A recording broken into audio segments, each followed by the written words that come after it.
Hoy continuamos con la conmemoración de la Fiesta de la Música.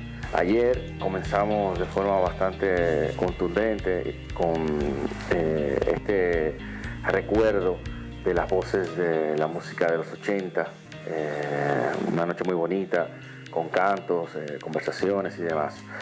En el día de hoy vamos a hacer algo bastante osado, como casi todas las cosas que Alexei nos trae aquí al Centro Cultural Las Reservas, y vamos a tratar de comenzar a construir la historia del cine dominicano, que probablemente eso sea un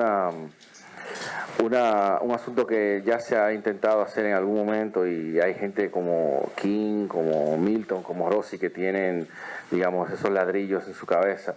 Pero hoy vamos a comenzar a construir este relato, ojalá que oficial del rock dominicano. La de hoy, es la primera de 4 noches que vamos a estar encontrándonos para hablar de rock dominicano. En el mes de julio tenemos pendiente 2 encuentros más que serán anunciados oportunamente, y finalizaremos, ojalá que a lo grande, en agosto con un último encuentro, pero digo yo que quizás también con música, como debería ser. Yo quisiera pedirles a todos que además nos acompañen mañana en el concierto de la banda dominicana Pororó, que vamos a tener donde los vecinos aquí de la Capilla de los Remedios, y que va a ser nuestra última jornada de conmemoración de la Fiesta de la Música, que este año no están sucediendo grandes cosas en la zona colonial, pero que, como siempre, está tomando por asalto a la ciudad de Santo Domingo. Yo les quiero dejar entonces con Alexei, con Milton, con Rossi y con King, para que comencemos la jornada de esta noche. Muchísimas gracias, y siempre consulten nuestras redes sociales para más información sobre todo lo que hacemos aquí. Gracias. Hola, buenas noches. Dios mío, yo sé que no hemos cenado, pero bueno, no, lo que lo hicieron, felicidades. Mi nombre es Alexei Tellerías y estoy autoobligado a decir que si es cultura es conmigo. Bienvenidos y bienvenidas a la Tetura de la Yarda, este esfuerzo del Arañazo de Plataforma Cultural para hablar un poco sobre esa cuestión extraña que mucha gente llama rock dominicano. Hay un pequeño texto que yo escribí a modo de introducción como para contextualizar lo que vamos a hacer aquí a partir de hoy y hasta el mes de agosto, en las 4 sesiones que vamos a hacer. Y sin mucho protocolo lo voy a empezar a leer. Dice: existe una rama de la historia de reciente desarrollo que se llama microhistoria. Wikipedia la define como vinculada a la historia social y que sirve para analizar cualquier clase de acontecimiento, personajes u otros fenómenos del pasado que en cualquier otro tratamiento de las fuentes pasarían inadvertidos. La definición continúa planteando que la razón por la que llaman el interés de un historiador o un investigador pueden ser muy diversas. Puede ser lo raro, pero también lo cotidiano. El abordaje hacia la construcción de narrativa y relato, más o menos oficial, parte desde esa idea de tomar un microscopio y estudiar ese universo que ha corrido paralelo al desarrollo social y cultural de este bitercio insular. O sea, como algunos dicen, media isla. Un universo que muchos habitantes o peces del subsuelo, perdón por la referencia a cierto libro y cierta canción, conocen, pero merece ser difundido más ampliamente. Este proyecto que hemos bautizado Tetura de la Yarda y que enarbolamos desde el Arañazo tiene como una meta final la articulación de un documento que cuente lo más y mejor cronológicamente posible el surgimiento, desarrollo, desafíos, perspectiva actual y futuro del rock dominicano y del llamado género alternativo que ha surgido a partir de esa raíz. Hay una declaración de principios fundamentales, y es que esta mirada hacia el pasado no se hace desde el pesimismo ni desde ese no lugar que algunos periodistas y comunicadores han empleado para abordar el género. Cito: con el rock dominicano no ha pasado nada, en referencia a que la pregunta que siempre se hace es: ¿y qué pasó pasó con el rock? Bueno, con el rock no ha pasado nada. Lleva más de 40 años nadando contra corriente y resistiendo en un país donde todavía le viven reclamando el acta de nacimiento. Dicho esto, presento a mis invitados e invitadas. Primero el señor King Sánchez, leyenda del rock local, organizador de las Olimpiadas Rock, entre muchas otras cosas, manager de varias bandas, y ustedes ahora aplauden. Rosy Díaz, musicóloga, aunque no le gusta que lo diga, y tampoco le gusta que diga que ella cantaba en una banda llamada Malapaz en los principios de los 2000, y socia en muchísimos proyectos, incluyendo en el de ir a hablar de rock a un seminario sobre trova en Santiago en el año 2015. Aplausos. Y por último, pero no menos importante, el señor Milton Cordero, alias Lechuga. Ustedes aplauden y yo termino diciendo que Lechuga viene aquí por dos razones. La primera, porque cantó en una banda llamada Río 2, y la segunda, porque fue testigo de excepción o testigo presencial de una etapa también de la que vamos a hablar, que es la etapa 90-2000. Y de eso vamos a hablar. Entonces yo me voy a mover para acá. ¿Tenemos el micrófono ya? Ok, tenemos el micrófono. Okay. Entonces me falta el mío.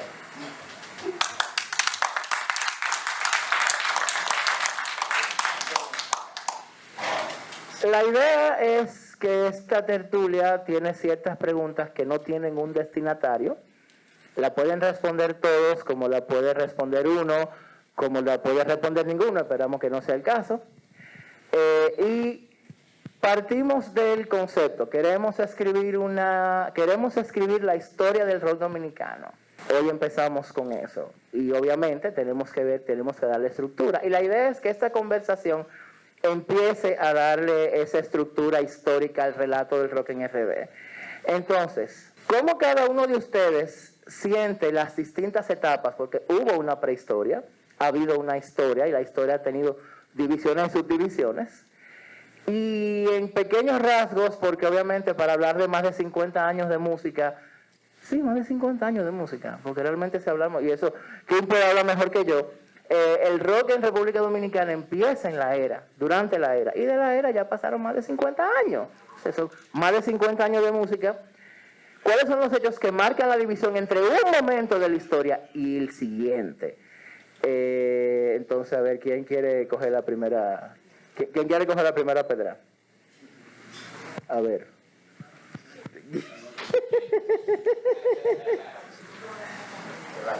Uno. A ver. Mira, ya lo aprendí. Ya aprendió. Dale. Yo me quedo con este. ¿Verdad que después de 1, 2, 2? Y ya que dijiste 2, voy a decir lo que nos dijo Alexei. ¿Por qué le llaman Lechuga? Le llaman Lechuga porque su segundo grupo, tu primero fue el Pasado Oscuro primero, ¿verdad?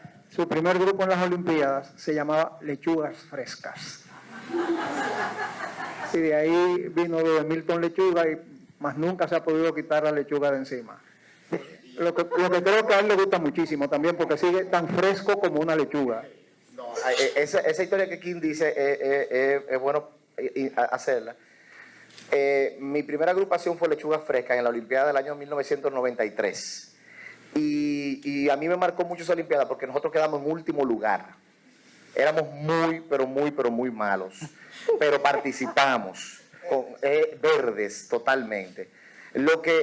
Pero para mí fue una gran enseñanza, primero porque me metí en un mundo que yo quería pertenecer y al mismo tiempo me retó para poder pasar a hacerlo mejor. Y ahí es que vienen las Olimpiadas del 94, que por cierto fueron las últimas, y nosotros, y fue la Olimpiada con más grupos que participaron, hasta una eliminatoria, me recuerdo, en el Hotel Lina, antiguo Hotel Lina, donde todos nos eliminamos y ahí pasaron las mejores agrupaciones para cada noche de las Olimpiadas, donde nosotros resultamos ganadores en primer lugar junto con una agrupación ya desaparecida también que se llamaba Sex Chocolate y quedamos en primer lugar empatados de esa eliminatoria. Luego nosotros ganamos la noche nuestra, que fue la tercera noche de las Olimpiadas, llegamos a la gran final, donde T para 3, capitaneado por Luigi Guzmán, nos ganan las Olimpiadas a regañadientes. A regañadientes. Había que protestar en la época. Ay. nadie ganó si no fue a regañadientes, porque nadie admitió que el segundo lugar era segundo lugar. Todos querían el primero. Pero así fue. Entonces comenzamos por el principio. Sí, ¿cuáles eran los elementos? O sea, hay una prehistoria, hay un momento donde se corta esa prehistoria y empezamos a hablar de la historia, que es el relato que la gente más conoce. Y obviamente, ¿cuáles serán esos elementos que marcarían? Yo tengo mi hipótesis, pero no la voy a decir porque entonces sería el monólogo de Alexei, esa no es la idea. Es ver cómo cada quien entiende cuáles son esos momentos que marcaron así como, bueno, si hablamos que la Edad Media terminó cuando invadieron Constantinopla, bueno, algo pasó que marcó ese parteaguas de aquí para allá y de allá para acá. Entonces, ¿cuáles son esos momentos? La revista Rolling Stone tenía una sección que se llamaba For the New Readers, para los nuevos lectores. Indiscutiblemente que hay que decirlo, para los nuevos lectores. Todo comienza aquí, en el 1956, cuando en el cine Rialto se proyecta la película Rock Around the Clock, al compás del reloj, para nosotros. Eso marca algo increíblemente que sucedió también en Argentina o en otros lugares, y es que la gente salió bailando a la calle. La gente le pasó por encima a los policías que estaban en la puerta del cine. En aquella época los policías no era una cosa para pasarle por encima. Eso era algo demasiado respetable. Y terminaron bailando en la esquina 19 de marzo con el Conde, donde estaba la Bombonera. Así de sencillo. Y todas las funciones en el Rialto eran, bueno, las butacas estaban de adorno, porque la gente bailaba sin compasión. Se estrena un programa que se llama 777 con Homero León Díaz, el abuelo de Homerito, muy recordado por nosotros, y Tutín Verasgoico. Allí se aparece un conjunto de rock. La película genera esa afición por el rock y todo el mundo quiere ser Bill Haley y sus Cometas. Y entonces aparece allí Walterio Cole y sus Dominican Boys. Miren ustedes qué interesante, tenía todo el nombre de artista, Walterio Cole, y no era inventado, ese era su nombre real, los Cole, algunos seguramente conocen, la hermana de él sigue por ahí todavía.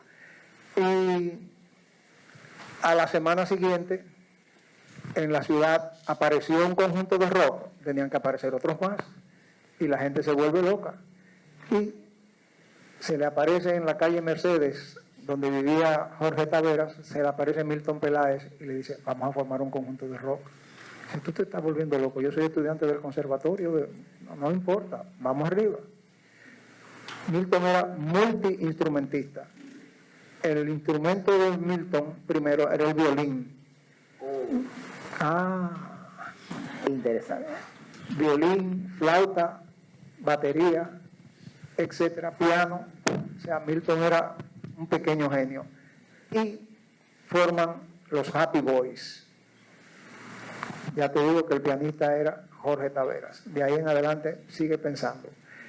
Aparecieron cantidad de grupos que ahora sería difícil enumerar. Los Teenagers, donde el saxofonista era nada más y nada menos que Félix del Rosario. Vaya. Y ahí empezamos a ver cómo el rock empieza a ser el punto de partida de muchísimos nombres que le han aportado muchísimo a la música dominicana. Aquí hay gente que no se imagina que Dionis Fernández era rockero. Dionis Fernández. Ni que Manuel Tejada también. Sí. Bueno, repitiéndome a tu pregunta de cómo se enmarcaría cada etapa con la prehistoria, la historia, que está muy bueno esa alegoría. Yo diría que una primera etapa es la que habla aquí como de refracción de lo que estaba pasando con el cine y la juventud. Fue, digamos, que un reflejo latinoamericano y del mundo de la cultura de en ese momento, algo generacional y cultural en torno a esta película y este furor musical. Así que creo que el primer hito en este caso sería precisamente Milton Peláez, cuando hace la diferencia de hacer música de autor, porque hasta ese momento, según King y en sus fuentes, se hacía música en inglés o se traducía meramente o se copiaba el estilo puramente, por lo tanto todavía se está hablando de ese disco de Milton Peláez por algo. Por lo tanto, esa primera etapa de prehistoria, aunque está escrita, yo diría que tiene mucho que ver con lo generacional y un reflejo de lo que estaba pasando en torno a la cultura del cine juvenil y el rock. Exactamente. Ahí vamos a llegar al mencionar esta etapa, porque esa es la etapa de copia de todo en inglés, lo que sucedía por allá y nada más. A nadie se le ocurrió hacer ninguna canción, incluso Elis Pérez graba Perfidia. Y Elis Tú me Pérez estás diciendo que Elis Pérez canta. Elis Pérez canta, lo puedes conseguir, Perfidia No, anda por está ahí. bien. ¿Verdad que sí? Va a haber que empezar a buscarlo, wow. Entonces, ¿Sabes que Elis Pérez es el único hombre que hablaba inglés en este país en una época? Sí, no, El único. el eterno traductor de Mis Universo hasta que llegó Cunillera. vale. Entonces, ¿qué sucede? Llegamos a los 60 y ahí pasa algo que va a suceder en varias ocasiones más. Los muchachos llegan a la edad en que tienen que dejar la universidad, enfrentan la familia, enfrentan la profesionalidad. Unos dicen yo soy músico y otros dicen yo no soy músico ni voy a vivir de esto. Esto fue como las espinillas de la juventud. Pasó y ya. En ese caso de Milton no pasó. Milton se va donde Solano y le dice a Rafael Solano, yo quiero hacer un disco con canciones mías. Y entonces ahí vamos a una diferencia que hay que establecerla aquí. Una cosa es rock en dominicana y otra cosa es rock dominicano. Vamos a tener eso muy en cuenta, que hay una gran diferencia. Vamos a tener una sesión de ver con ese tema, pero vamos. Y rock dominicano significa tener unas características propias, una característica que diferencien tu sonido de otros sonidos. Eso no quiere decir que haya que ponerle tambora, valga la aclaración, porque los españoles no le han puesto castañuelas ni caja flamenca a su rock. Y por lo tanto, excepto algunos grupos que han hecho fusión, le hace Medina Zara y toda esa gente por ahí, pero la mayoría de los grupos, Barón Rojo, etcétera, etcétera, tú no tienes castañuela. Ni de los grupos que hay en Argentina, tú no ves milonga, ni tango, ni mucho menos. No, pero se siente la cumbia No. Villera, se manifiesta aquí. La cumbia se siente en la gente de los aterciopelados. No, y la cumbia villera en No, Buenos pero Aires. porque la cumbia villera es un fenómeno en Argentina. Claro. Y gente como Gustavo Cordera, que viene de la Versuyo del Garabal, tú lo ves que lo manifiesta. Pero eso ya es muy arriba. No estamos hablando del principio. Ahora, si nos vamos a la parte de atrás, ahí estoy de acuerdo contigo. Bueno, exacto. Vamos por la historia por parte, porque de verdad. Entonces, Milton hace un LP con unas características muy interesantes de música latina. No solo música dominicana, música latina. Cuando escuchamos Carmencita, Paco Caremaco y todo ese tipo de cosas, estamos escuchando un rock totalmente diferente a todo lo que se estaba haciendo, que venía de México, que venía de Colombia, que venía de Venezuela o de Puerto Rico. Milton hace algo totalmente distinto. Y aunque aquí se va a discutir, se va a decir que el padre del rock dominicano es otra persona, yo sigo afirmando que como ese fue el que hizo lo primero y lo hizo con características propias, ese sí es el padre. Y de ahí para adelante vendrán otros padres. Pero él sí hizo algo totalmente diferente. Ese es el cambio. De ahí seguimos al 67 y en el 67, 65 aparece Carlito Fernández y los Románticos, que también graban y que son un fenómeno durante la revolución. Mientras aquí en la ciudad se peleaba, en Santiago se peleaba para sacar a Carlito Fernández de un teatro rodeado de público que no lo quería dejar salir, y las muchachas rifándoselo prácticamente. Pasa la revolución, esa es la nueva ola. La nueva ola es la otra etapa, pero la nueva ola aquí copia mucho, excepto Milton. Hago la aclaración de que Milton, con ese disco, viajó a Venezuela. En Venezuela, tú lo sabes, Manuel, se consiguen los discos de Milton todavía, editados allá. Milton en Venezuela, en Colombia, en Perú, en Bolivia, y llega hasta Argentina. Y cuando vuelve aquí, Milton, con el dinero de esa gira, se compra su primer carro y entra en el negocio de los automóviles. Así de sencillo. Y no me lo dijo nadie más que el mismo Milton. Pero comprobar que en los programas de música rock and roll, como le dicen ellos por allá abajo, en los programas de rock and roll ponen a Milton Peláez en Perú, en Argentina y en esos sitios. Entonces, no solamente hizo música aquí con características propias, sino que se vendió internacionalmente. Hay mucha gente que proclama, nosotros fuimos los primeros que salimos fuera. Bueno, el primero que salió fuera fue él. Ya, definitivamente. Lo cual más o menos también se vincula con una tradición muy dominicana de querer ser el primero en algo. Bueno, El primer dominicano que no hizo nada, bueno, que ya hay mucha gente que lo ha hecho antes que tú, o sea... y siempre ha sido una tradición discutírselo, porque por ejemplo Colón fue el primero que descubrió América, pero se lo están discutiendo muchísimo. Ahora son los vikingos. Así que esa es otra tradición. Entonces, de ahí venimos a una parte que también teorizan muchísimo. Llega la revolución o la rebelión del 1965. En la rebelión del 1965, la radio que transmitía rock y todos los rockeros decidieron que no, mientras los gringos estuvieran aquí, no se cantaba en inglés. Y es la época dorada de la nueva ola. ¿Qué es la nueva ola? Algo que se inicia en Argentina, lo copia Alfred T. Helger aquí en Puerto Rico, y produce a Lucecita, a Chucho Avellanet, Charlie, qué sé yo quién, un montón de gente. ¿Qué hacía él? Traducía exactamente, y a veces bárbaramente, los éxitos norteamericanos al español. En Puerto Rico, donde se supone que todo el mundo hablaba inglés, sin embargo, la Nueva Ola y el Club del Clan, todos los dos nombres copiados a los argentinos, y todos los éxitos de ellos, excepto una sola canción de Chucho Avellanet, que fue la única original, pero todos los otros eran copias, covers en español de los éxitos norteamericanos. Y aquí eso llega y hace furor.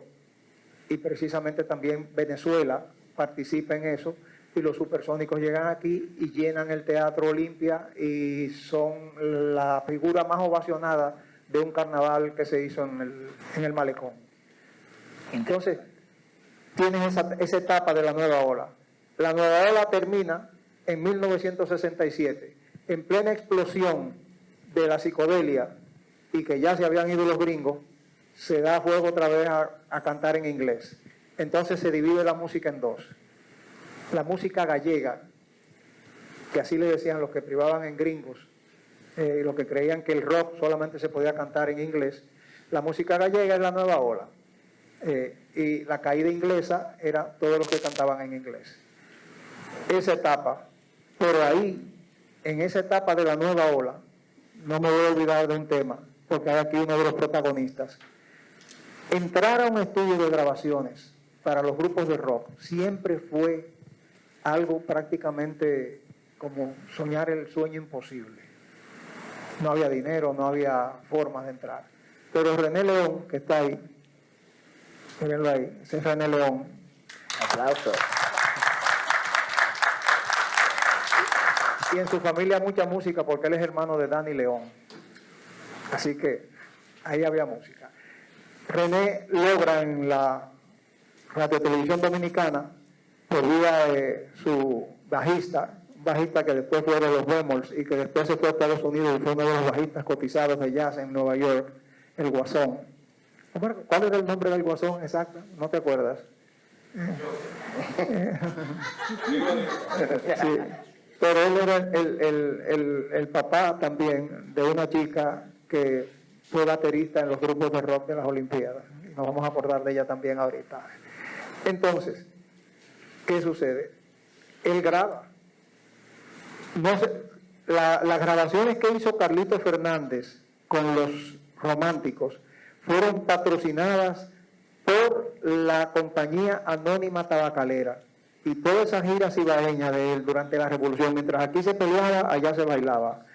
Eso fue patrocinado por eso.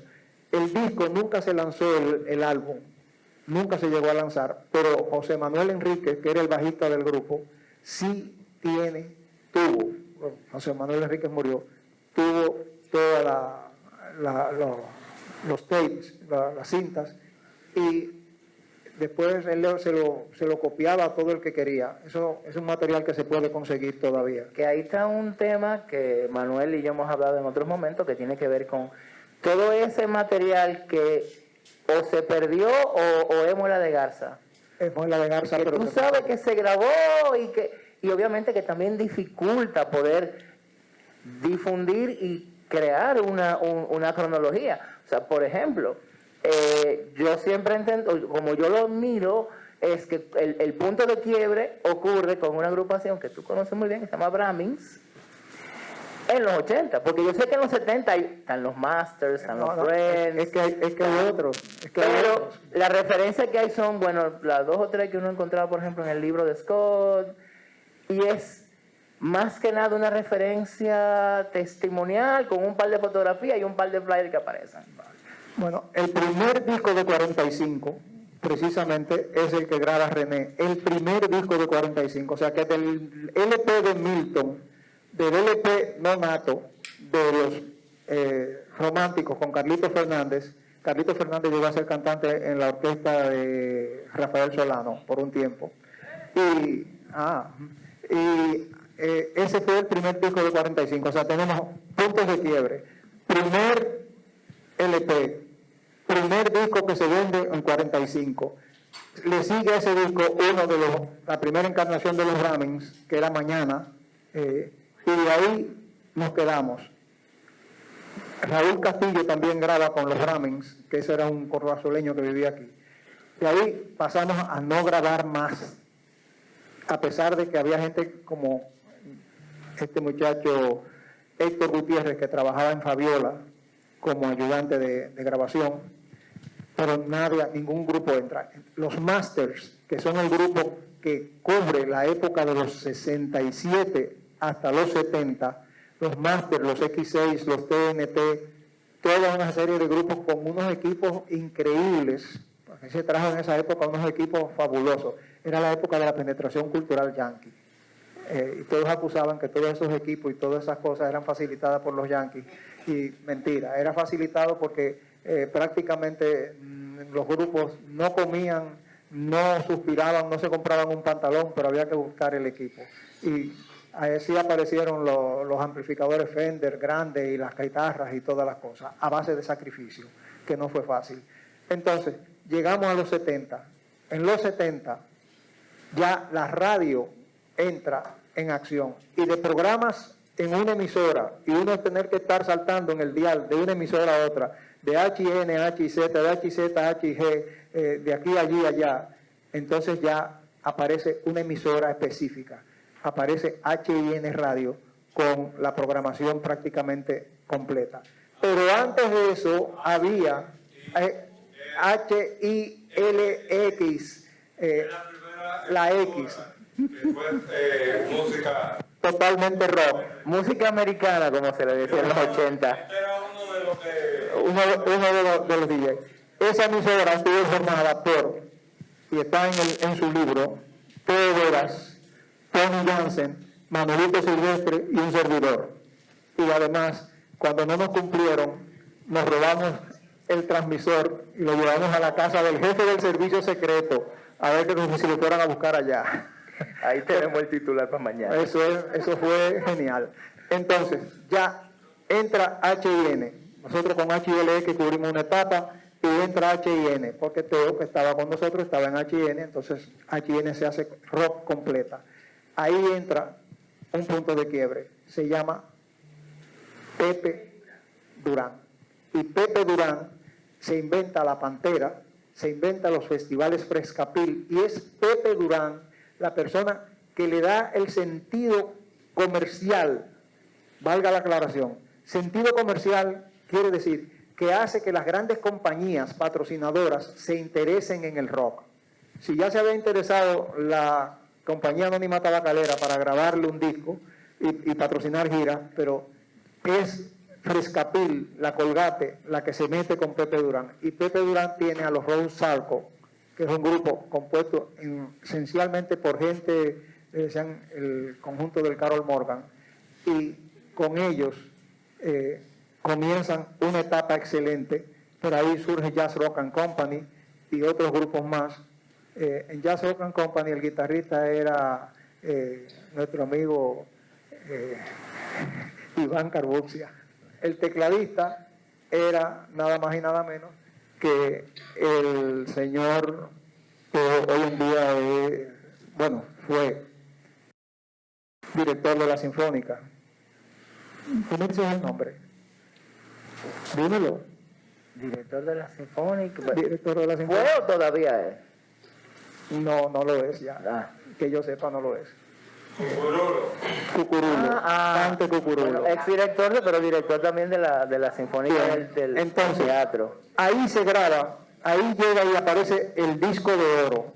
Y con el disco de oro aparece la primera, diríamos, compañía que decide patrocinar un disco de un grupo. Y entonces Roy Sarko graba otro 45, que es un punto de quiebre, porque ese 45 es el primer 45 estereofónico de la historia de la discografía dominicana, y lo hace un grupo de rock. Exacto. Y antes de eso hubo otro que grabó, que bajo José Joaquín Pérez, que fueron la gente de Kaleidoscope, que grabaron un par pero nunca lo lanzaron en disco, simplemente fueron grabaciones. Sí, lo tienen. Kaleidoscope salió en disco, vale. Exacto, pero era monofónico. El primero estereofónico es el de Roy Sarko. Después de Roy Sarko graba Topos Uranus. Y Topos Uranus es un punto de quiebre también, porque Topos Uranus no graba nada ajeno, ni tampoco Roy Sarko, sino que graban en inglés, pero cosas originales. A Topos Uranus, por medio mío, lo llama Giovanni Cruz y le encarga la música de una obra de Iván García. Y entonces se presenta esa obra de Iván García en Bellas Artes. Se presenta aquella obra con música de ese grupo de rock. El grupo de rock en escena, actuando en escena, Los Hijos del Fénix. Toda la música en español, toda la música en nuestro idioma tal y como era la obra, Los Hijos del Fénix. De ahí, vamos a decir, ya no es solamente H&N la única emisora rock. Pasamos ya a los finales de los 70 y principios de los 80, y tenemos que ya está la X102, renace la X, pero con música disco, esencialmente disco, y empieza a cambiar de la música disco, cuando ve la presión que hay, de la música disco empieza a pasar al rock, al pop, y ahí vienen los Brahmins. Los Brahmins, un grupo al que nadie conocía, al que nadie había visto y que nadie sabía quiénes eran, aunque eran los Brahmins de los años 60, solamente el bajista. Y ahí está Maggi Padrón, que después pasa a Altamira Banda Show. Maggi Padrón, una de las primeras cantantes de verdad que tienen los grupos de rock, porque los grupos de rock muchas veces tenían cantantes que tenían que hacerse cantantes porque no había quien cantara, pues tú cantas y se acabó. Pero cantantes de verdad como esa, muy poco. Entonces, ellos graban un disco, nadie sabe quiénes son ellos, nadie los ha visto nunca, y tampoco se dejaban ver los rostros en las fotos que aparecían ni nada. Ahí hubo un truco publicitario muy bueno, pero esa es otra historia, de cómo se promueve eso. El caso es que ellos llenan el dominico americano, y cuando se va a Reto Publicidad a pedir la promoción, a la persona que la va a pedir, Zoilo Suárez le dice, y tú vas a traer a los Brahmins. Tú vas a traer a los Brahmins. O sea, que él pensaba que los Brahmins eran de fuera. Y hay mucha gente que todavía hoy en día que jura que Love Desire no es una canción dominicana y que ese no es un grupo dominicano. O sea, la calidad que se logró. Eso se grabó en los estudios de John and Ruby Cantamaris. Y sangre, sudor, lágrimas y un poquito más. Porque eso costaba entrar a un estudio. Grabaron un LP y en eso también otro grupo que se llamaba Friends, con Alex Mancilla, Carolina Hernández, Marcos Hernández y Roger, y Suberví en la batería. Una cosa, en los 70, yo en los 70, 75, 76, oíamos a Pompón. era el hijo del dueño de la emisora, yo no me acuerdo. La reina. Pero era La reina. la música rock que nosotros oíamos. Exacto. Exacto. Un Pombrea. Exacto, porque habían 3 emisoras, como te dije, era la época de las radio rock. La X, la Reina y la Pantera. Y otra cosa, había 2 cines, el Independencia y el Olimpia, donde venían todos los norteamericanos del rock. Porque yo recuerdo siendo muy chiquitita, que a mí me llevaron a ver a Elvis Presley. No, a Elvis no. A Elvis no. Te voy a decir, en el 1960, diciembre de 1960, en el Cine Olimpia, se presentó Bill Haley y sus cometas. Hay fotos por ahí. Bill Haley y sus cometas. Estuvo antes en Radio Caribe, en el estudio de Radio Caribe, de ahí pasaron a el Olimpia. Después hubo una función multitudinaria que terminó en despelote total en el Agua y Luz. Y del Agua y Luz también fueron a Santiago, donde actuaron con Cookie de Castro y los Monarcas, creo que se llamaban. En fin. Entonces, esos son los puntos. De ahí en adelante, del disco de los Brahmin en adelante, ya llegan las Olimpiadas. Y en las Olimpiadas, voy a decir una cosa. La idea de las Olimpiadas fue la siguiente. Siempre hubo un problema. Había quienes tenían todo el dinero y eran dueños de todos los equipos o de lo que sea y podían darse el lujo de tocar rock. Habían otros que tocaban con lo que le prestaban, con lo que se podía. Pero en las Olimpiadas todo el mundo tenía el mismo equipo, todo era igual y el que tenía más saliva comía más hojaldre. Y entonces, ¿cuál era el premio en las Olimpiadas? Todos los instrumentos que habían ahí arriba se lo llevaba el ganador. Y además de eso, lo principal para mí, se le quitó el miedo al estudio de grabación. La gente entró al estudio de grabación y aprendió la técnica del estudio de grabación, que no es lo mismo que tocar en vivo. Entonces, con ese entrenamiento ya hubo un momento en que las Olimpiadas no fueron necesarias, porque había gente que no pasaba por las Olimpiadas, pero se iba al estudio, ponía su dinero y tenía su ilusión puesta en eso. De ahí en adelante vamos subiendo y llegamos al punto de cuando se empieza a hacer fusión. Ahí entramos con Luis Díaz. Luis Díaz hace fusión. Hace el tiempo rápido, ¿verdad? Luis Díaz hace fusión, pero aparte de fusión, yo te voy a decir una cosa. Yo no soy muy partidario del término fusión, porque a mí en metales no se hace fusión. Si se hace fusión, los metales desaparecen. El agua desaparece. Cuando se hace aleación, entonces creamos un metal nuevo. Y para mí, y esto lo discutí con Luis muchas veces, lo conversamos un montón de veces, y le decía, tú eres demasiado humilde. Tú no eres como el otro. Tú no eres como el otro. Tú eres humilde. Cuidado. Tú has descubierto algo. Y has cometido el mismo error que el maestro Antonio Cruz decía.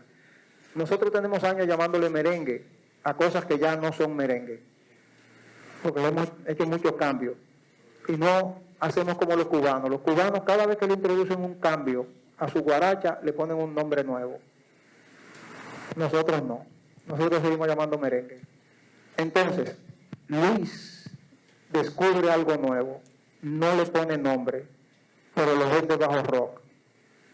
Si lo hubiera vendido con el nombre nuevo, hubiéramos logrado traspasar la barrera esa, que Rossi dice en una conferencia que dio, esa barrera que no se llegó a pasar, se hubiera pasado, que la pasa a él y la pasa al Hadaki y Uranio.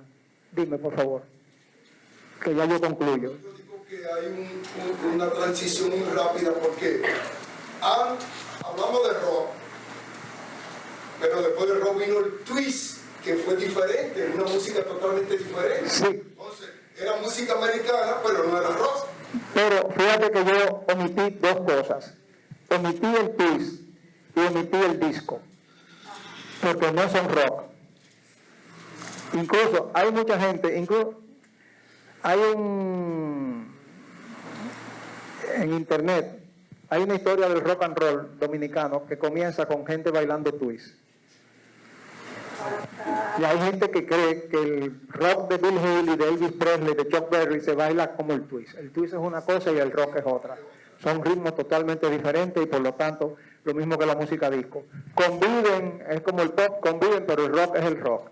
Entonces, por eso, llego hasta Luis Díaz y de Luis Díaz en adelante ya la creatividad, la mezcla, la fusión y la confusión están presentes. La fusión en De ahí en adelante se necesita mucho genio. Y vuelvo, y quiero terminar con esto.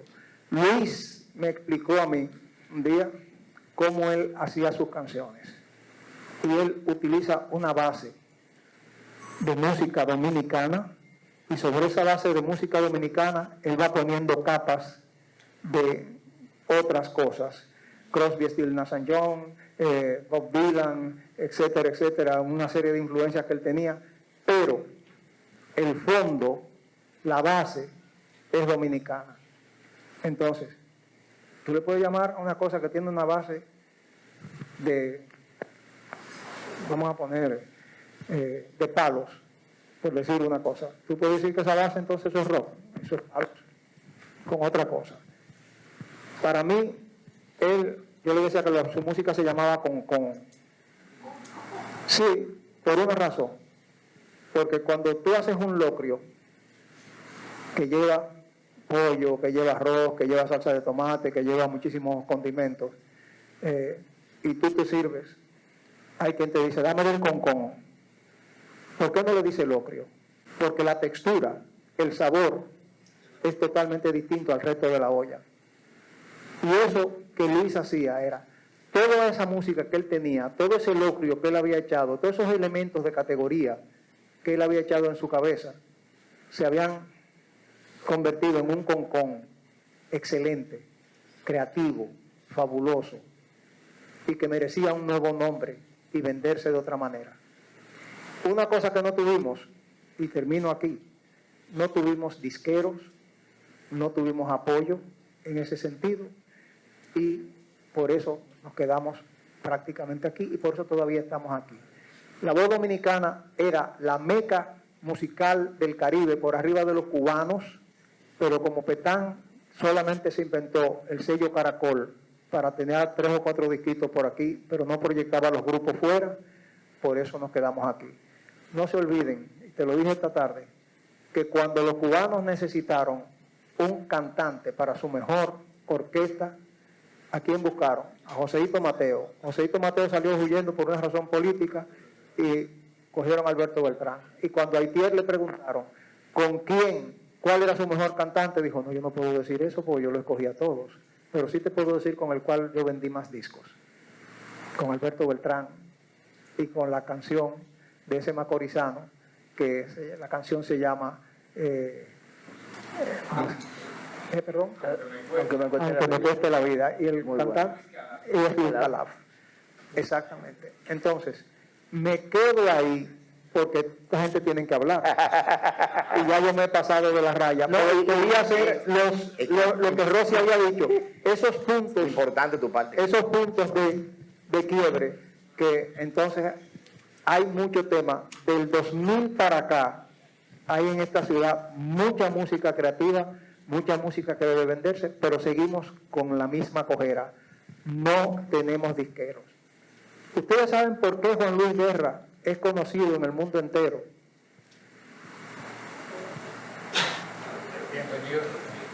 Bienvenido Rodríguez. Sin Bienvenido Rodríguez, no. Sonia lo dijo ayer, Sonia se quejó de los disqueros, pero si ella se hubiese llevado de los disqueros, hubiese estado en el mundo entero también, pero ella no se quiso llevar.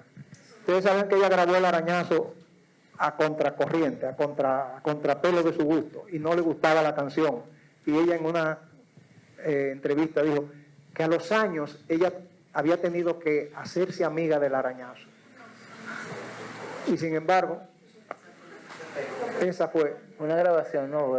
De ayer, lo de ayer. Lo de ayer. Yo sé que ayer se habló sobre Sonia. Ayer se habló sobre Sonia, se habló sobre Omar Franco, se habló sobre toda esa gente que se quedó aquí, que no pudo irse fuera, porque no tenemos disqueros, porque no teníamos una plataforma que nos impulsara afuera. Apenas tuvimos un cubano que se interesó muchísimo en nosotros y que promovió muchos grupos, que fue Mateo San Martín. Y perdónenme, voy a pedir un aplauso para Mateo San Martín, que murió, pero apláudanlo. Ese fue el cubano que promovió a Johnny Ventura, que promovió a Anthony Ríos, que promovió a los ahijados, que promovió a muchísima gente. Algo que aquí hacía falta. Pero, y a la familia Andrea. Entonces, eso es todo. Yo me quedo ahí. Siga para ¿Quién fue que habló ayer eso? Eso fue Luis de Benín. Luis de Benín, que fue Estaba analizando los grandes cantantes que tuvimos en los años 80 y las grandes pérdidas que tuvimos, porque se perdieron, digo pérdidas porque se quedaron aquí, porque no tuvieron ese impacto internacional. El trabajo de Bienvenido Rodríguez, todavía, con todo lo que lo han satanizado,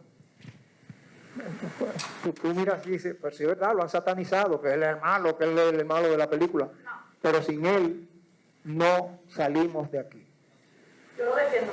Yo lo defiendo a capa y espada porque el trabajo lo hizo. Sí, que uno piensa en el concepto de disquera y creo que ahí tanto Milton como Rosy me pueden hablar de cómo obviamente si uno lo mira más desde los 90 para acá se da cuenta que el mercado empieza a cambiar y obviamente también se hace menos difícil grabar porque primero ya hubo un grupo de gente que le perdió el miedo a los estudios y luego entonces se hizo más fácil, porque claro, cuando vamos a hablar de los 90 están las Olimpiadas que cubren todos los 80. Sin embargo, aunque tú dices que ya después no hizo falta, fíjate que hubo una generación que agarró el testigo y empezó a correr, que fue con el Phoenix. Y ahí te empalma. No, y ahí que exactamente. Yo soy defensor de las Olimpiadas de mi vida completa. Y entiendo que desde el 84, ¿verdad? Aquí en la primera, hasta el año 94, que fueron 10 años, aquí tuvimos una escena de rock nacional. ¿Por qué?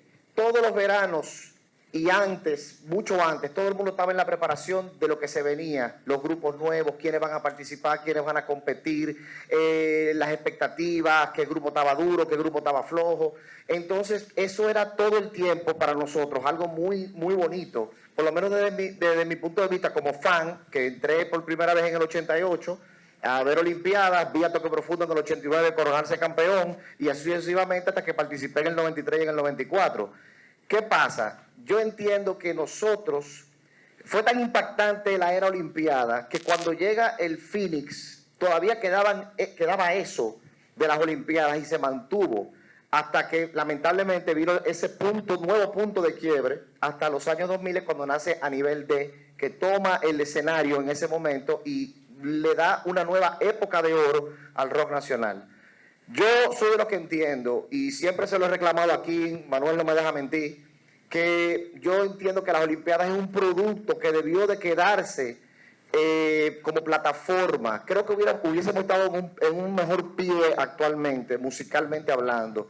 ¿Por qué? Porque los grupos se hubiesen mantenido, la escena se hubiese mantenido y hoy por hoy hubiésemos estado, puede ser hasta teniendo productos ya moviéndose en otros sitios. Yo difiero con King en algunos puntos y es sobre la identidad nacional en el tema de la música. Yo soy un defensor de transporte urbano y de la música y de la obra de Luis Díaz en todos los sentidos. ¿Y por qué lo digo? Cuando uno va a destinos como México, cuando uno va a destinos como Argentina, cuando uno va a destinos como el mismo Chile, buscan la forma de adornar su música, la base del rock, con ritmos de su país. Mucha gente dice, no, porque México es el emporio de la música a nivel latinoamericana en conjunto con Argentina. Gustavo Santaolalla, ahí está el documental, lo pueden ver, está en Netflix, que no deja mentir a nadie. Rompan todo. Rompan todo. Se encargó de descubrir eso. Tú pones a Caifanes y tú dices, wow, Caifanes. Caifanes es una mezcla de The Cure con la Negra Tomasa metido con ritmos de México, que es muy rico musicalmente hablando.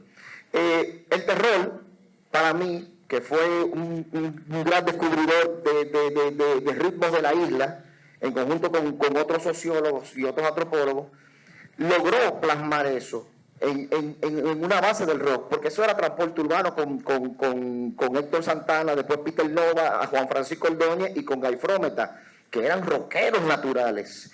Entonces, Luis lo logra también hacer, y para mí, yo digo que Milton Peláez es el primero. Debatir quién es el padre del rock nacional, yo me inclino más por lo que hizo Luis Díaz y lo que hizo Transporte Urbano como aporte a lo que es nuestra música. Nosotros ahora mismo estamos viviendo un coma musical a nivel de rock. Primero, no tenemos plataforma donde exhibirla, no tenemos sellos disqueros, como muy bien ha dicho King, no tenemos identidad musical, los grupos continúan cayéndole atrás a otros estilos de otros grupos estadounidenses, algunos europeos, y no tratan de buscar una identidad musical que nos pueda sacar y proyectar. Además que no somos mercado de venta de discos. Esa es una discusión permanente. Bueno. Exactamente. Quiero resaltar el tema de que hablaba King de la experiencia discográfica. En el rock dominicano hubieron algunos grupos que sí tuvieron contratos discográficos. O sea, Tribu del Sol tuvo contrato discográfico, Al-Hadaki también, Transfusión, hay que decirlo, también. Lo firmó Sony. Exactamente. Pero Tribu fue engavetado. Fue engavetado. Hubo un producto, Sí, se grabó, pero se promocionó, o sea, hubo un proceso discográfico. Tribu tuvo mala suerte porque le fue mal con el GIB y le fue mal con el RCC. Sí. Lamentablemente, exacto. Entonces, o sea, experiencias discográficas y que cubrieron cierta parte de la cadena de producción de música, sí hubo la experiencia, incluyendo el tema de salir de la isla del que hablaba Kim, porque lo hizo Al-Hadaki en su momento y demás. Por lo tanto, la otra referencia, aparte de la experiencia... Pero salir de la isla yo lo encuentro, Rosy, perdón que te interrumpa, pero lo encuentro relativo. Es como cuando yo discuto con los dembowceros. No, que tengo una gira en España. Ah, tú tienes una gira en España. Cuéntame, ¿dónde tú vas a tocar? No, voy a tocar en 4 Caminos. Eso es dominicano, eso no es gira. Eso es ir a la zona oriental. ¿Tú entiendes? Gira es... Tú vas a agarrar y voy a estar en Barcelona tocando, en Vigo tocando, en Galicia tocando, y voy a ir para aquí y voy para allá. Voy para Argentina, voy para Nueva York, no me toquen los Washington Heights. Tócame de Midtown para abajo y ahí yo te entiendo y te respeto que tú estás de gira. En ese caso tú tendrás que estar en conciencia de que Al-Hadaki sí hizo eso. Al-Hadaki en Centroamérica tocaba en los mejores sitios y Al-Hadaki hacía una música que, dicho sea de paso, tuve discusiones con muchos rockeros en muchas ocasiones, porque ellos decían, eso no es rock, lo de Al-Hadaki. Y lo tiraban por abajo. Son unos chopos, de todo le decían. Y sin embargo, Al-Hadaki dio el palo. Bueno. Indefectiblemente, Claro. y no tenían tambora, pero tenían un sonido muy de ellos. Es un hito. Es un Al-Hadaki hito. hay que darle el siguiente crédito. Es el único grupo nacional que penetró a la mayoría, a los sectores populares.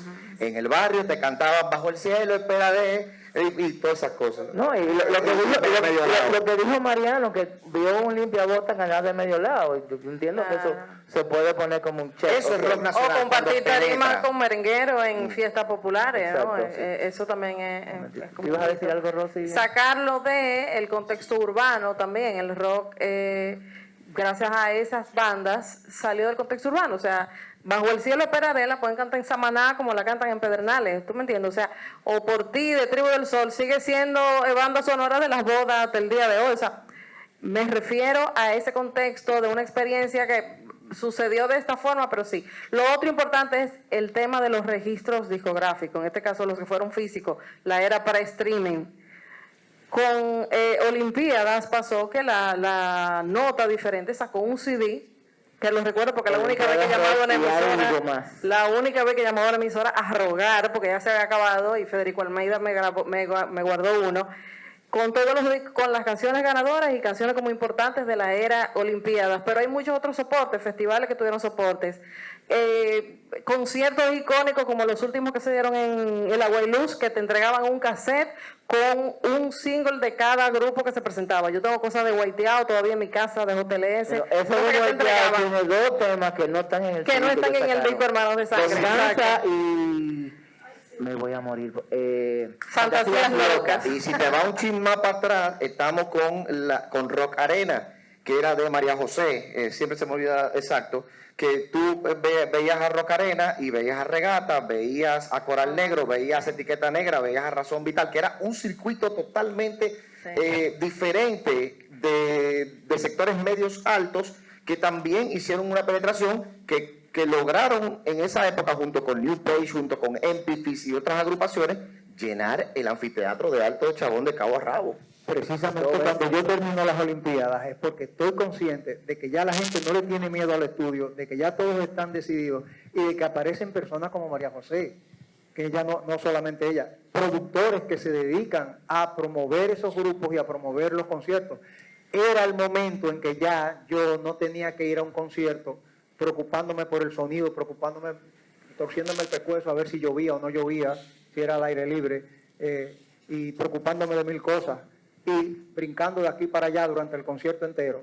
Entonces ya, como María José era la que organizaba, yo iba y me sentaba en Chabón a disfrutar el concierto, me tocaba, ¿verdad que sí? Tú quieres decir algo desde hace rato. La historia comienza desde cuando Dios creó el mundo, ¿verdad? Y después de que Dios creó el mundo, han pasado tantas cosas como lo que tenemos hasta este momento. La historia del rock hay que comenzar a escribirla desde cuando comenzó, no desde los 80 para allá, porque si lo hacemos de los 80 para allá, entonces todo lo que hay antes de, que es lo que ha podido producir lo que ustedes están haciendo en este momento. Ustedes son lo que son ahora porque existió algo antes. Totalmente. Porque fuimos, somos, porque somos, serán.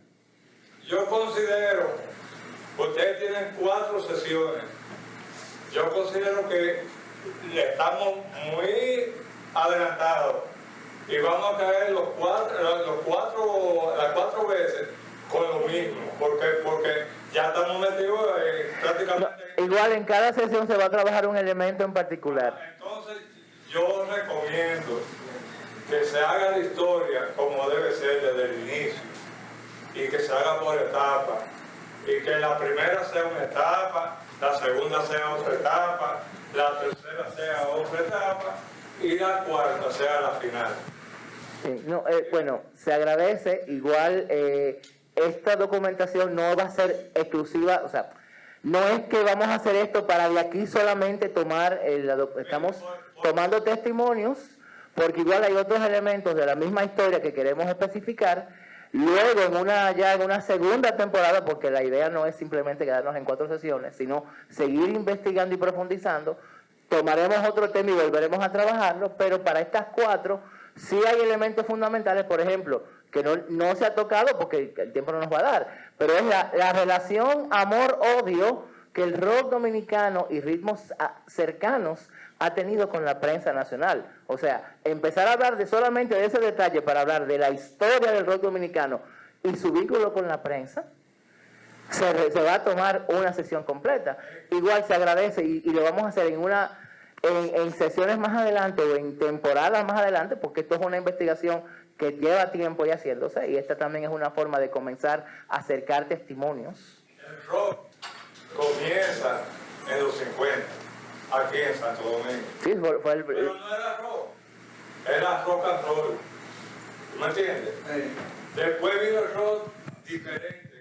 Y todas las cosas que ustedes hablen de fusión, de esto, que lo otro, va a ser rock siempre. Totalmente. ¿Tú me entiendes? Pero eso es parte del mismo trabajo que desde Arañazo estamos haciendo y queremos perseguir hacia una publicación final de una cronología del rock. No solamente en el tema como dice King, hay una cantidad de bandas y de producciones que de alguna forma alguien las tiene que registrar, porque lo hablamos aquí, lo estamos grabando, y qué bueno estamos grabando, pero después, si no se registra en algo que vaya después del tiempo, se pierde, nos olvidamos. O sea, que ya acabo de hablar de un festival Frescapil, a mí se me cayó la cédula, pensando en Frescapil, y eso fue temprano en los 80 que la marca se fue. Estaba dormido con Frescapil, yo me recuerdo que se pillaba los dientes con Frescapil. Entonces, esas son cuestiones que hay, o testimonios o fotografías, pero no hubo, porque igual también era señal de los tiempos. En ese momento nadie estaba interesado en documentar para el futuro. Yo le decía a Lechuga antes de que empezáramos que tal vez para mí, como joven de 40 y corto, El del millennial. sí, bueno, el millennial, para mí un momento importante por lo que significó en tema de penetración fue un evento que se hizo en el 98 en la Fortaleza Osama llamado Rock al Rescate. Y fue un concierto que lo transmitió completo Radio Televisión Dominicana. Se hizo una recaudación, porque era obviamente por el tema de Georges, se hizo una recaudación grandísima. A la semana siguiente se hizo Merengue al Rescate. Señor, los rockeros aportamos más, dimos más. Sin embargo, esa grabación completa, si ustedes la han visto, felicidades, porque yo tengo 20 y pico de años atrás de ella y no aparece. Y son testimonios del rock local, obviamente de la etapa que me tocó a mí vivir más de cerca, que no aparecen. Y lo que queda es el testimonio de quien estuvo ahí y tomó un par de fotos. Y la idea es comenzar a acercar esos testimonios que luego puedan crear una narrativa más amplia. Y precisamente, yo tenía como unas notas, como no sabía bien cuál iba a ser la dinámica del panel, hice unas notas que al final no compartí, pero luego te las puedo hacer llegar, donde yo hablaba de por qué estamos hablando de rock dominicano todavía en el 2023. ¿Por qué la necesidad de contar esas experiencias de los 50, los de los 70, los de los 80, los de los 90, los de los 2000? Esa necesidad creo que es la razón vital para que se cuente la historia del rock. Esa necesidad que tenemos siempre, que siempre que vemos aquí en el Parque Duarte con Manuel Betance, tenemos que preguntar algo o referir algo que tenga que ver con rock dominicano. Y es bueno que, aunque yo sé que ya tengo el spoiler del próximo volumen, pero que se resalte también la prensa escrita. O sea, tú hablas de un amor y un odio, pero esto es rock en el Listín Diario. Exacto. Era una referencia de todo lo que pasaba en la escena, tanto lo que sonaba como lo que sonaba en la emisora, como lo que había en los locales de rock. Pero la emisora ni en prensa escrita, porque tuvimos a Evasión, tuvimos a la X, tuvimos a Radio Radioactiva, tuvimos a Radioactiva, que fue Nota, Radioactiva, Listín 2000, o sea, los rockeros no podemos quejar. En el Nacional también había una columna de Alex Solo. Sí, de Alex Solo, sí, es cierto. Una columna enorme. Y ahí voy con el punto que siempre, cada vez que veo aquí, le digo. Hoy día, y yo apuesto mi cabellera, que no me la tiño. Sí, porque hay gente que dice que yo me tiño, pero yo no me tiño. Yo apuesto mi cabellera que yo no me tiño. De que aquí se lanza una plataforma actualizada en vía con los nuevos tiempos de lo que es Olimpiada, y nosotros rescatamos el rock nacional. Lo volvemos a traer a la palestra. Oye, ¿quién que te lo estoy diciendo? Cuando se hacían los Messenger Mac, la competencia reventada, el Phoenix fue un éxito. Cada vez que hay un Battle of the Bands, una competencia de bandas, lamentablemente hay que hablar de la nueva cara del rock. Las nuevas caras del rock. Lamentablemente, ese nombre es emblemático, Olimpiadas Rock, es emblemático, y todo el mundo aceptaría entrar en ese concepto. También, te lo digo, King, también sí. Volviendo a los registros de lo que sucedía en la escena, hay que hablar de la prensa en digital. Las primeras plataformas a nivel de, pero estaba también La Casetera, está Disco Live. Y hay muchísimas más plataformas Pon Dominicano, lo básico, claro, que obviamente también vinieron a llegar un momento cuando se da ese punto de quiebre entre Yo digo relación amor-odio porque, por ejemplo, una queja permanente con el gremio periodístico que premiaba era que a veces ese premio, ese gremio no sabía lo que estaba premiando o por qué estaba premiando. Todavía. No sabe. No voy a entrar, no voy a entrar en ese tema, pero Bueno, siempre nominaban a Uranio el y que ganaba sabe, sabe. Uranio. Eso sí me acuerdo. El nominado es Uranio y el ganador es Uranio porque era un sol por mucho tiempo. Por una razón, querido. Por una razón. ¿Tú sabes por qué nominaban a Uranio? Porque Uranio iba al programa de Corporán, iba a todos los programas de televisión, a la super revista, donde quiera que lo invitaban. Y los demás, no, yo no voy a ese programa de chopos. Uranio no tenía ese problema. Uranio tocaba en los liceos de más allá de la 27 de febrero. Y hay que decir hacia el norte, que las letras de Uranio eran letras que hoy tú las conviertes en bachata y serían grandes éxitos. Sí. Tú le pones mucha música de Uranio a Zacarías Ferreira. O Jenny. Pero hay otro detalle. Mira, hay un viejo chiste. Necesito un serrucho, pero el vecino de enfrente tiene un serrucho muy bueno, muy nuevo. Se lo voy a ir a pedir. A la altura de Sosa. Pero ese tipo es un desgraciado. No me lo va a prestar. Es un amarrete. Cuando voy llegando a donde Rivera, es un maldito. Es el hombre más gruñón de la tierra. No me va a prestar el maldito serrucho. Y cuando llego allá donde está Carlos Cruz, que es el vecino, y le toco, tum, tum, tum, y él abre, y dice, vecino, dígame, cómase su maldito serrucho. Yo me lo sabía como un gato. Entonces, muchas veces aquí, la gente del rock, con los programas de televisión, con la prensa y con los medios, simplemente le decían que se comieran su maldita prensa y no iban nunca a verlos ni a hablar con ellos. Tú te podías topar con una persona desagradable, pero te podías topar con muchas personas agradables que te abrían la puerta y que estaban esperando que tú fueras. ¿Pero qué tú querías? Que ellos fueran a tu mundo, que tú habías hecho un mundo muy para ti. Me preguntó una vez José Antonio Rodríguez en Mango, ¿por qué los rockeros no han pasado de ciertos límites?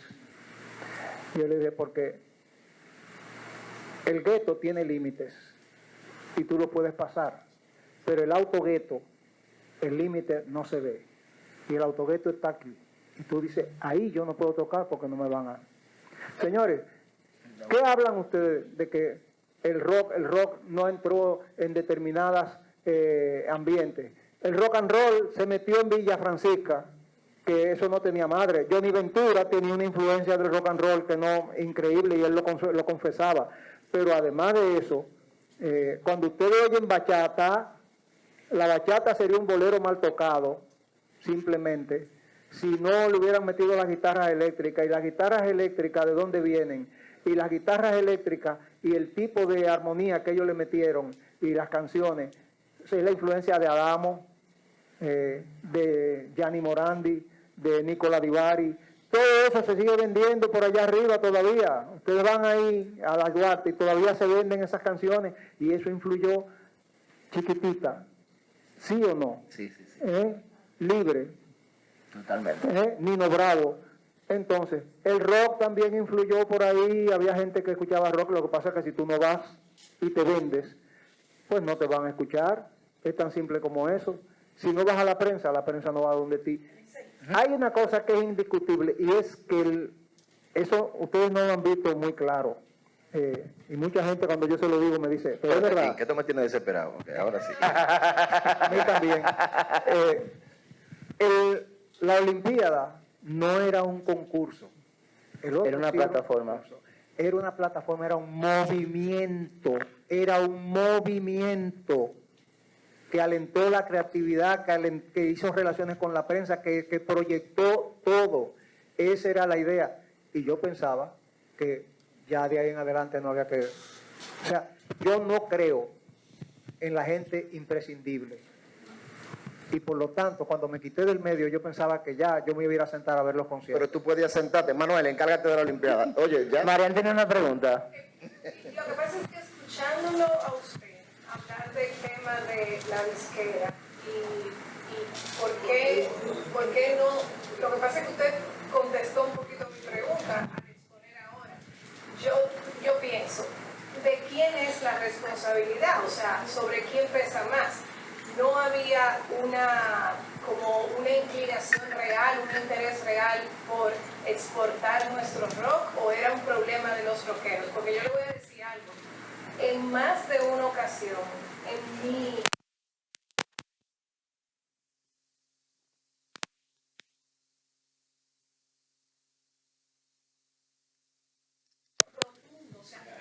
Viajero. todo el mundo, hay una cosa impresionante. La gente, incluso personas adultas, decían, ¿qué canción tan bien escrita?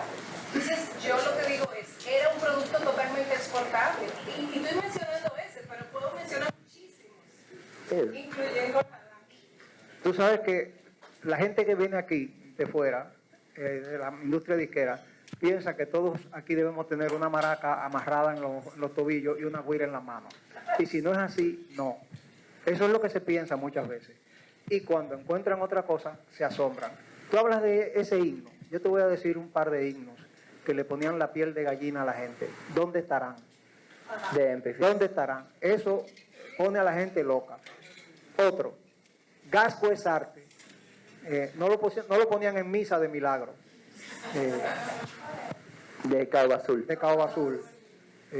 Eso fue un himno total y todavía hoy en día está vigente porque están acabando con Gasco. El problema nuestro es, por ejemplo, mira, Tribu del Sol tuvo un contrato, Transfusión tuvo un contrato, le hicieron viaje a México con video en México y todo. Tocaron en Jamaica también. Sí. Al-Hadaki tuvo el contrato, que es el más aprovechado de todos, fue el más aprovechado de todos, pero que tú tengas un contrato disquero no quiere decir que tú tengas éxito. Hay que fajarse a promoverte, hay que buscar la fórmula de hacerte popular y de pegarte. Y que la disquera esté de acuerdo en trabajar contigo, porque aquí conocemos muchos casos de disqueras multinacionales que firman y lo primero que hacen es engavetar para darle proyección a un proyecto de Venezuela, de Colombia, de Argentina. Bueno, es el caso de Johnny Ventura y de Mili, que los engavetaron, los metieron en la nevera, y si no se sueltan, hubieran desaparecido. Porque a nosotros nos han hecho esa maldad. Usted tiene una pregunta desde hace rato y yo estoy curioso. Entiendo que toda la conversación de doble vía, no de una sola vía. Tengo hace rato haciendo más señas con tráfico. Estás perdiendo tiempo quejándote. A la pregunta. A la pregunta. No te quejes que René hizo lo mismo, pero acá la tráfico le llega a su punto. Vamos. Yo quiero compartir dos anécdotas o tres, puede ser. Una de ellas, fui parte de todo el movimiento de la nueva cara de Rock Reinier, en el tiempo de San Francisco. Éramos amigos.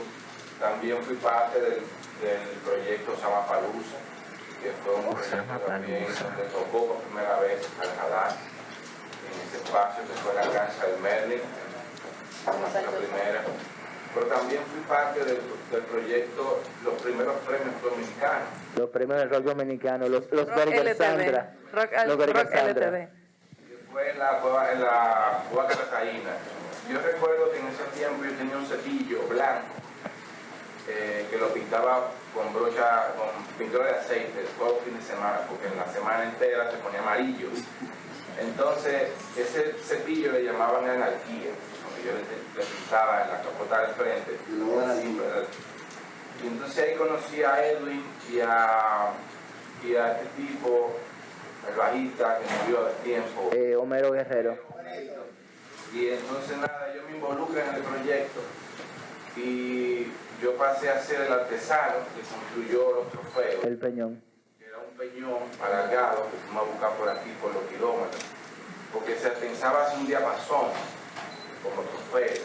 Entonces cuando cotizamos con un luthier, salía muy costoso hacer un símil de un diapasón para ponerlo, montarlo en una tablita.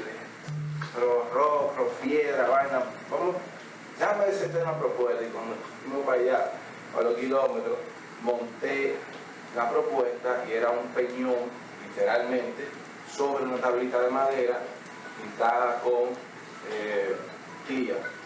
Cuando yo le llevé esto a los muchachos, que vieron la vaina y dijeron, eso es lo que va. Y así, o sea, algo tan porque es muy importante la continuidad de los proyectos. Es muy importante porque la continuidad del proyecto son la plataforma para que la gente, las nuevas generaciones se monten. Por eso no la queja este tema de las Olimpiadas. Yo le decía al Alberi hace poco, ¿tú te imaginas que todavía tuviéramos esos premios haciendo? Un referente de la cuenca del Caribe, seguir haciendo estos premios, porque ningún otro premio, mira premio HIT, como ha logrado colocarse en Punta Cana y es un referente. Ahí hay un tema de dinero, pero esa es otra historia. Es la continuidad. No, yo sé. Ahora, permíteme aprovechar que tú comentas de los premios, ya que esto se va a grabar y tenemos público y Sosa está por ahí, se está grabando. Comentar públicamente y desmentir públicamente algo que dijo el compañero, hermano periodista Joseph Cáceres. Joseph dijo que la primera vez que se hizo ese premio, el premio mejor de los dominicanos, dijo que fue en el auditorio del Don Bosco. No, acabamos de escuchar a Guillermo decir que fue en la Guácara, pero lo importante no es que dijo eso, es que dijo que en ese premio alguien tiró ácido del diablo y eso no pasó. Y lo puedo decir por los testimonios de quienes estuvieron. Lo que yo se parece confundir es que en Casa de Arte en Santiago, en un concierto, alguien sí lo tiró. Eso fue 3 años después, en un evento que no tuvo con una premiación. Y la razón por la cual no se hizo más, dicho por el mismo Edwin a quien le pregunté, está vinculada a temas económicos. No, se hizo 3 veces. Y de hecho, me parece muy chistoso que la segunda vez parece como una especie de leyenda urbana, porque yo sé que se hizo una segunda, porque en la X escuché que se hizo en el Auditorio de Bellas Artes, pero a todo el que le he preguntado no se acuerda. ¿Alguien se acuerda? No. Es lo que te digo.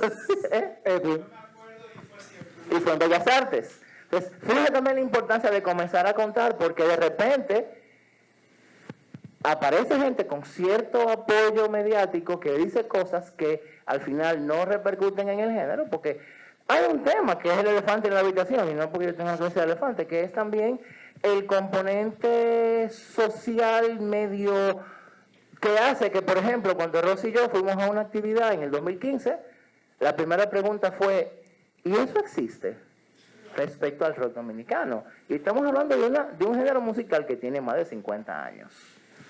Entonces, la importancia de estos eventos, o de este evento, vaya, me voy a echar un cubo de aceite, lo siento, tiene que ver con que lo que no se cuenta, lo que no se habla, no existe.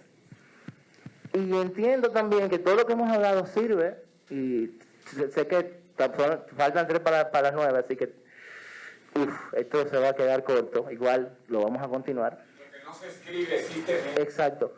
Mira, una cosa, Alexei, y hay un detalle importante de que a mí me llamó mucha atención, que un periodista del diario publicó y dijo textualmente: el bachiller Guillermo Liriano fue el creador de los trofeos de los primeros premios dominicanos como el Peñón.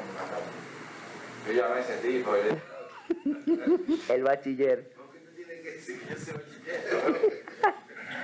Pero entiendo también que esto nos puede servir. Fíjense que al principio en lo que hablamos se planteó que no queremos ver la historia desde un enfoque pesimista. Lo que pasó, pero puede servir para un futuro.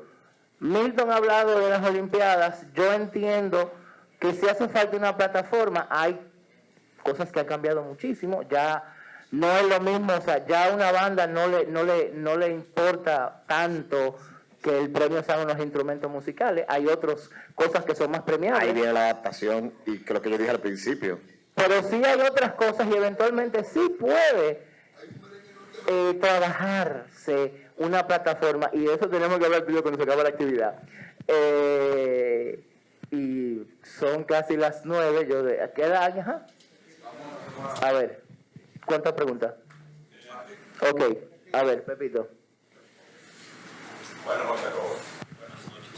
No, yo estoy escuchando la conversación y creo que la historia de la República Dominicana se va a escribir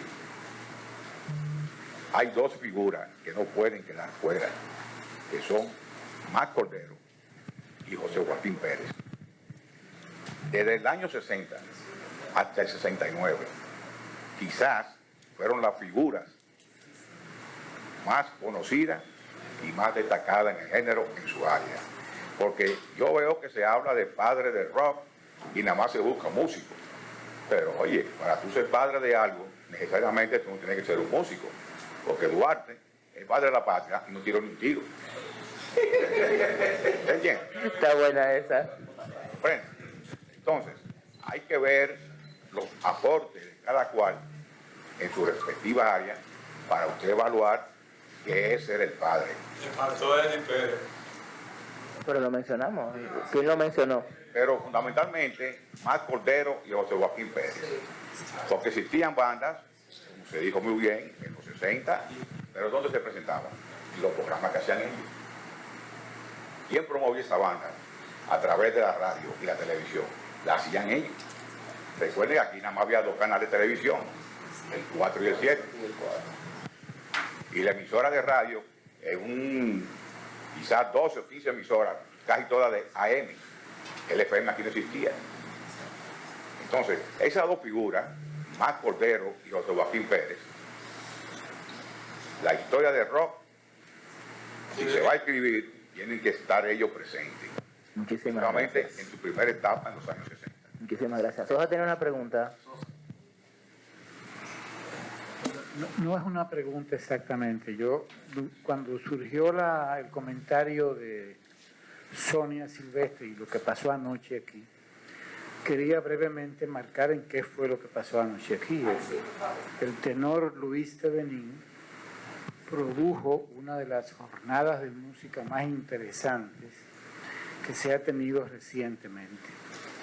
Él alternó un concierto, unas interpretaciones propias de él, cantando él y su hijo Luis Oscar, con la exposición. Yo no creo que fuera un análisis de cada una de las voces de los 80, dio características, pero no, y en medio de aquello, en una presentación que hace Jackie a Sonia, le pregunta, ¿qué tú crees de la canción? ¿Cómo ha avanzado la canción dominicana? Y ella en el video señala que al principio un movimiento de canción profunda, de grandes textos, con unos arreglos muy audaces, con gran instrumentación, y que posteriormente estamos hablando de eso en los años 70, 73, 74, era esa parte, que se había empobrecido la canción y que estaba insatisfecha con la canción que se estaba haciendo por la letra y por la música, y que llegó un mal nuevo, los disqueros, que entonces establecieron qué se vendía y qué no se vendía, y qué se promovía y qué no, desdibujando incluso un poco, incluso pienso yo, el papel de los disqueros, pero que son una fuerza importante. Y además noto la importancia de esta reconstrucción, y quiero hacer una exhortación. Muchos de los que están aquí han sido participantes directos en los eventos narrados. Y en lo que vamos contándolo de vez en cuando, a reunirnos aquí 3, 4, 5 veces, sería importante que los elementos documentales, ya sea de audio, de video, de documentos, de fotografías, los donen al archivo de la nación, que los va a preservar mejor. Y ahí están disponibles para cualquier investigación. Eso es una muy buena propuesta. Que lo concentren en eso. Cada quien puede donar las cosas, deben tener cosas en sus casas que son sumamente interesantes. Sonia y yo éramos muy buenos amigos, y hasta fui cuñado de ella. Así que valga eso para decir una cosa. A pesar de lo que ella dijo, yo estaba muy en desacuerdo con ella, porque no olvidemos que Bienvenido se la llevó a ella a Argentina, uno de los centros de grabación más importantes de toda América, México y Argentina. Y ella grabó allá en Argentina canciones de autores argentinos, y la musicalización excelente. O sea, que ella hablaba de empobrecer, pero yo no creo que fuera tan empobrecido. Lo que pasa es que algunas canciones no entraban dentro del concepto que ella tenía en ese momento y por eso dijo. Y siempre se ha acusado a los disqueros de obligar a los cantantes, a los grupos musicales, a grabar ciertas canciones obligados. Pero, señores, esa gente que hace de disquero tienen un olfato tremendo. Y muchas de las canciones que a un grupo no le gustó para nada fue el exitazo mundial por excelencia. O sea que a los disqueros también hay que darle su parte. Y hoy en día ya desaparecieron prácticamente los disqueros. Desaparecieron los disqueros. Yo tuve la oportunidad de a un disquero llamado Oscar George en el Jaragua. Me llama Manuel Tejada y me dice, mira, Kim, tengo una producción que nos la estamos comiendo Vitico y yo. Qué raro. Digo, yo sé que tú tienes a Oscar George aquí que está en el Jaragua, por favor déjame presentarle. Sí, ven. Manuel fue, y por cierto que fue en su jipeta recién adquirida y no tenía nada de equipo de música. Yo creía que ustedes tenían equipo y nosotros vimos música en los estudios, no andamos de que con una maletica, con un tocacassette, jamás en la vida. Y él se va mañana, en la mañana a las 8, así que... Pero mira, ahí está el cepillo de Canita, el DJ Canita. Y el cepillo de Canita no era un Volkswagen, era un sistema de sonido ambulante de primera calidad. Digo, déjame ver si él está ahí. Fui a la discoteca del Jaragua, busqué a Canita y en ese cepillo, en el parqueo del Jaragua, Oscar George escuchó Mesita de Noche. Y a Oscar George, cuando alguien le dijo, le sopló al oído, ese es el Tito Rodríguez de ahora. Esa voz extraña Y él se quedó así. Y dijo, esto es un éxito. Esto es un éxito. Lo voy a contratar.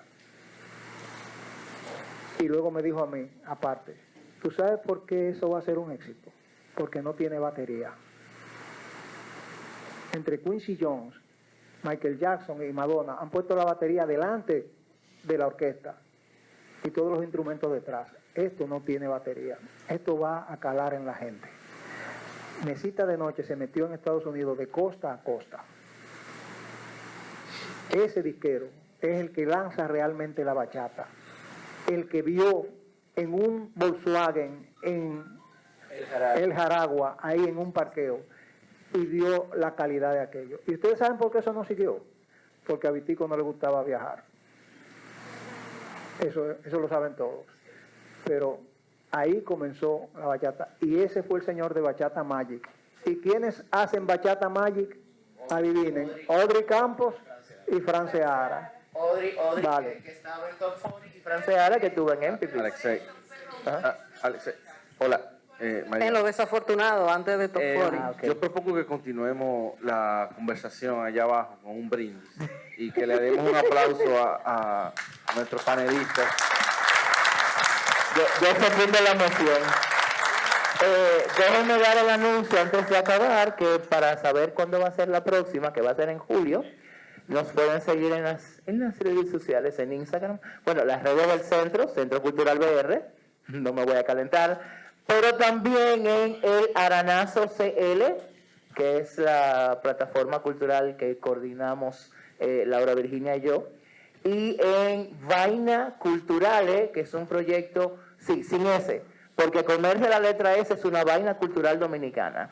Es un proyecto de comunicación cultural donde hemos estado trabajando ciertos temas vinculados al rock local en su historia. Estamos ahí en Instagram y en Facebook. Ahí vamos a informar también cuándo va a ser la próxima tertulia de la yarda. Entonces pasemos allá abajo. Muchas gracias. Yo quisiera que tú me le dieras un chance a Ana Cristina, pero yo creo que ella no va a dormir si no hace la pregunta. Recordar, cuando yo tenía que estar muy niña, porque andaba con niñera, pero en el colegio Don Bosco se celebró el primer gran espectáculo de rock, y se armó un lío espectacular,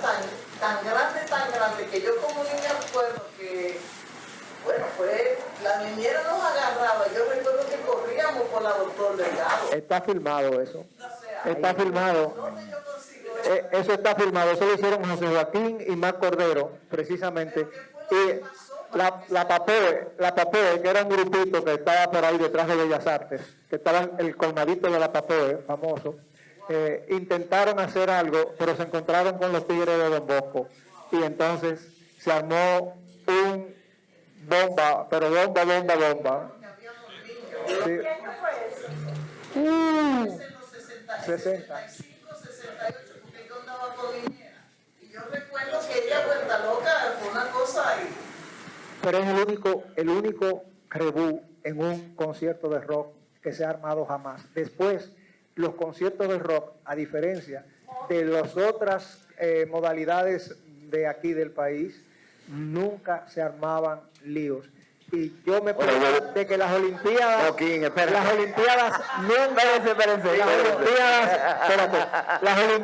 nunca tuvieron cuerpo de seguridad. No. Y punto.